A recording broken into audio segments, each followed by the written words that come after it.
Hey, welcome back to the calling here in Dallas, Fort Worth. I'm Tana Grace. That's DM Armada. We just got done watching Tarek Patel move himself up to 9-2 in a really, really good spot to make a push for that top 8.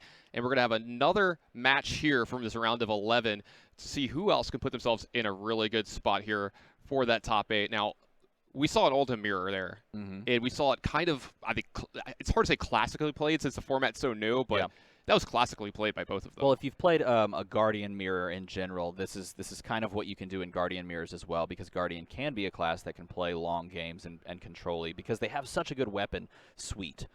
Even traditionally being able to, with Welcome to Wraith, pitch 2 cards and attack for 6 with your weapon with a Nothos, you could easily shift into playing that long game. And it was kind of cool to see that same thing kind of play out with a Guardian that is brand new to the game and brand new to this set, because it does speak to class identities. It speaks to like what Guardian can and wants perhaps to do. And so here it is, 4 sets later or whatever, Guardian's still doing his thing. And so that's kind of fun. I liked that. Yeah, absolutely. We saw Tarek really understand the assignment there. Nothing against Steven. I think Steven played really, really well. It's just Tarek, was able to kind of mold the game the way he wanted a little bit more than Steven did. He was able to block with a card, pitch a card over and over again to Oldham's ability, defensive reaction to kind of stem the bleeding from the Winter's Wail, and never really had a Frostbite affect a turn too much. And he was able to apply just enough pressure and keep enough cards in his deck to kind of keep him ahead there. Yeah, and I think it's one of those scenarios, too, where when you sit down and you see that your opponent is also a Guardian, a traditionally a traditional class that can play control, you really start to think about what you're putting into your deck at pre-board, because if you go, oh, well, they're going to play control, or at least they have the capacity to, maybe I should put more than 32 or 33 cards. Maybe I should run a 36-card deck or 38-card deck. You prep that beforehand in that pre-board phase, and you build in the possibility of protecting yourself against fatigue. And the moment that you do that and then you see a Winter's Wail flip up, you're like, I made the right call. That was a good choice from my perspective. And that's a really good point. I wonder if, Tarek had added cards ready and added to him, because it did seem, you and I are talking about it for the first, 7 turns of the game.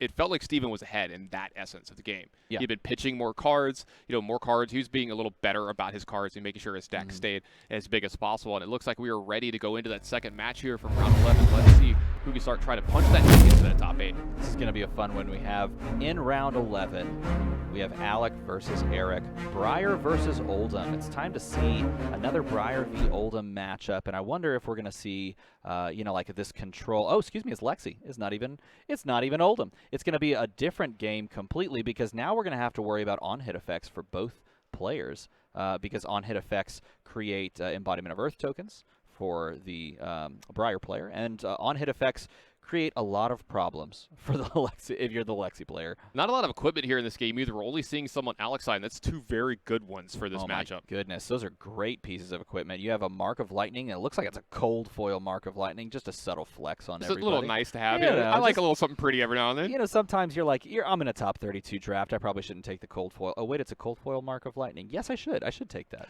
When I was watching one of the drafts, a cold foil got opened, and it was just, going around the table. I was desperately looking for the cold foil at the table, the pot I was watching. I really want to know who's going to take it. Yeah, I wanted to know what it was and how many times it wheeled. Loading and, showing a blink. Loading the, I think it's a red Dazzling Crescendo, which attacks for 4, and because you fuse, it does have go again. And blocking with just an Autumn's Touch. Blocking 3, dealing 1. It wouldn't be a Sunday in Dallas without somebody sporting some kind of Cowboys gear here. So Eric representing his favorite team and the local, the local favorites here in Dallas. And I believe he is local to this area as well. And there's a lot of local players here that have shown out really well. I think I counted 6 or 7 local players here to the DFW area, which, by the way, is my hometown, or my home currently. And so I was really excited for those players and for those people that I know to have those high performances. It's really exciting. Yeah, you got to love seeing the hometown crowd come out, represent, and do really well. Put a bunch of players in the top 32, maybe even defend their hometown and get that trophy home. That would be cool. Now, Eric did get a little damage in here. Alec's going to go down to 18. Eric did Arsenal and pass here, and this does Plays look like a Bramble Spark yellow. I wonder if he's going to choose to fuse or if he has the capacity to fuse. I know Alec, since we've seen him yesterday, he does fuse from his hand, which is very up high and protected. Didn't look like he fused, but he doesn't even matter because he's just going to jam down the Singeing, which is going to deal 2 points of Arcane right away, down to 18. So it looks like 2 different sources of Arcane damage coming in, making embodiment of Earth tokens. Oh, so good. So good.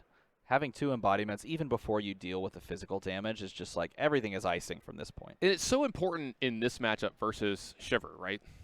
Yeah, it definitely can be, because all of a sudden, if you're playing against someone that can shiver a dominated arrow that you really don't want to hit, you can just jam down like 1 non-attack action card and block it out.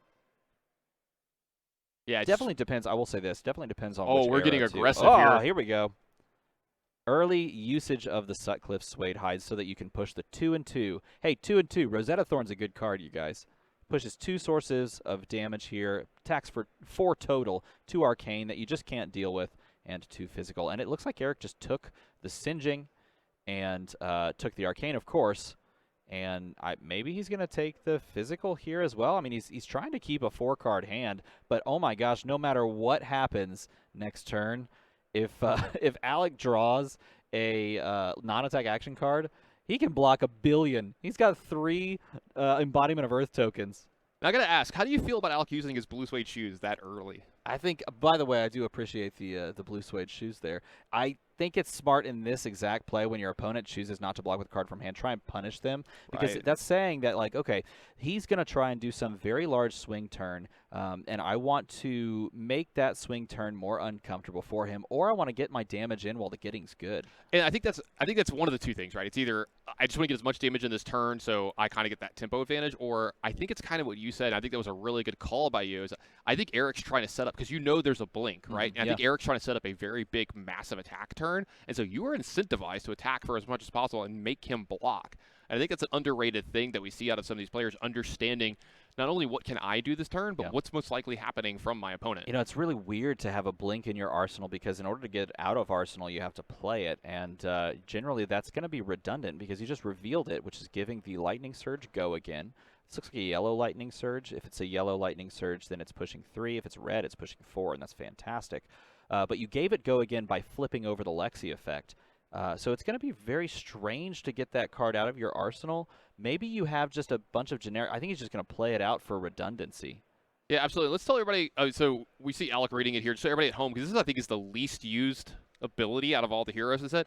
Lexi actually does have a once per turn action that says turn a face down card in your arsenal face up. If it's a lightning card, your next attack this turn gains go again. If it's an ice card, create a frostbite token under target hero's control, go again. Oh, you know what? In playing this, I misspoke. I apologize. In playing this, by playing a blink on this moment, you actually gain an action point as well, because the card does say gain an action point. That is a mistake on my end. And in doing so, you get to basically play kind of like a brute when they roll Scabskin Leather. So he's gaining action points and playing out multiple cards a turn. So he is able to jam this arrow down at instant speed and play it on out there. And we can see why he perhaps wanted that 4-card hand, because he could set up for some sort of a larger setup attack. Yeah, maybe like multiple arrows in some turns somehow. Lots of different things that Eric possibly could have done. But he didn't want to fall down too low, because, you know, that's really scary against Briar. But Eric's at 12, going to draw up to 4 cards here. But Alec already down to 8 as well. He took really everything. Big attack. He took literally everything because he wants to just play it out. And it's interesting, too, because it looked like when he drew his hand up, he didn't have any non-attacks. Or maybe he did. Maybe that... Maybe there's a few in there, but he just chose not to play them? Yeah, now this was a fuse here. Yes, so this Entwined Lightning does have go again based off of the fuse. He fused with an amulet from his hand. But don't forget, there is a Mark of Lightning sitting over here, too, so that's a card that could come into play very soon in this game, because I feel like this game's not going to last many more turns. These guys are throwing haymakers. No. This is not an Ultra Mirror. No, it is not. It is not one that is going to go to fatigue traditionally.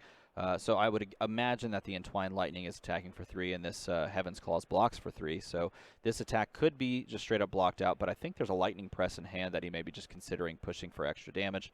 And there is. Yellow Lightning Press bumps that by 2, so this would push 2 damage over the top, making him go down to 10. And in a way, it's... Oh, excuse me. He pushed to 8. My apologies. In a way, this is a very much like just playing something that deals arcane damage, you know? Absolutely. Pushing the 2 and 2 with the Rosetta Thorn. Yeah, it looks like the Rosetta Thorn's going to come in here, pay the cost. And it looks like we got a block from an arrow, take a little bit of damage from Eric here, a couple of embodiment of tokens. Embodiment of Earth tokens are being created. We're going to clean all this up. The Amulet of Lightning does stay out because it is an item that can persist from turn to turn, and you can destroy it to use its effect. Eric down to 6, Alex still sitting at 8, but this is one of those games against these two heroes. Whenever your life total starts getting in single digits, you need to start worrying. You're a little uncomfortable. Yeah, especially as the Lexi player, because now that you're at 6, 6 is really the last-ditch spot where you don't want to drop below, 6 and 5, because at that point they can just play arcane damage, and it looks like Inspire Lightning is actually in hand, which is one, if you can fuse it, that deals multiple points of arcane damage, like 2, 3 arcane, and that can close the game out very quickly. Rites of Lightning, oh my goodness, this is all an arcane hand. Can he just take everything and then arcane him to death? I mean, we're getting attacked from an arrow here, but Alex at 8, and there's no action point beyond this as well, so he knows that this is probably it for the turn. Yeah, I wonder if he just considers taking all of the damage presented so that he can arcane, win the game. If he has a lightning card in hand, I don't know if I see it. He's still got that Mark of Lightning sitting there too. Yeah, just ready. exactly. I thought he might consider using it last turn, and there was that pause. But also, can we talk about that last turn as well? That Briar actually has one of the only. It's not called an attack reaction, but it's a card that plays that way since it's an instant, and there's not that many in the set. We talked about this yesterday. I find every time someone does that to me in this format, I'm just like, oh yeah, that happens. Yeah. Oh, you have to think about Lightning Press when you're playing against these, especially against like a Lexi who can push breakpoints very, very well. Lightning Press has to be on your mind, because if you don't Lexi can play it, Briar can play it because it's a Lightning card. You just have to worry about that and think about that when you make your blocks. And hey, you were right here. He ended up taking all of it down to 3, and that's got to scare you a little bit if you're Eric. Yeah, because he's going to go Rites of Lightning, fuse, pitch a blue. Looks like a Ball Lightning. Was that what I saw getting shown out of his hand? It very well could be. If it is a Ball Lightning, then you're just going to string that alongside of like Mark of Lightning, and you probably close the game out on this turn if you've calculated. It is a Ball Lightning, yes. And we've seen Ball Lightning do a lot of really good things here, especially with Mark of Lightning itself, because it does actually pump up that as well. Well, it is a Ball Lightning in his hand, it looks like. Yeah, this is interesting. Choosing to play the Vela Flash and fusing it, playing this first, because he's going to want to activate the Amulet of Lightning to give this go again. So he can still string all of this together. The Vela Flash fusing here doesn't really matter because, there's no non-attack in your hand to play. But basically you're saying you're probably going to have to figure out how not to die on this turn, because you're going to see this Ball Lightning come next. And you're going to have to deal with like Ball Lightning attacking you and the Mark of Lightning coming across and dealing you 2 over the top. Your hand's gone. So that is a full block from There's Eric. the Rosetta Thorn for 2 and 2, and that's going to close it. Yeah, because Ball Lightning has go again, and Rosetta Thorn's going to finish this off. That should do it. Yep, looks like it. That's the game. What a great game from Alec here. And like I said, when you're on Eric's side and you make that big attack into a single-digit life total, and there's like, yeah, I'll take it. I always ask my opponent every time, I'm like, yeah, I'm dead, right? I am probably dead, yeah. And he had calculated it out, going in that order, playing all of those different attacks and being able to set up the Amulet of Lightning prior and fusing the Vela Flash so that you can actually use that to give go again. It was a perfect calculation, and it was calculated lethal, perhaps, by Alex. So well played by both players. Alex takes it out by setting up a really, really cool lethal there to win the game off the Rosetta Thorn 2 and 2. I know, right? The 2 and 2. That's a good weapon. Rosetta Thorn Absolutely. is pretty solid. And I believe that brings Alec up to 9 and 1, setting him up for a really, really easy run here at this top 8, especially with his deck looking as good as it is. Eric, I think, goes down to 8 and 2. I had to catch the records there, but I believe he's down to 8 and 2 with still a very good fighting chance. He wins out the rest of this tournament. He might find himself into one of those coveted top 8 spots. So we're going to have to find out if any more of these players are going to lock up a spot for themselves. So we're going to be taking a really small break. We'll be right back with round 12. Don't go anywhere. We'll be right back with more Flesh and Blood.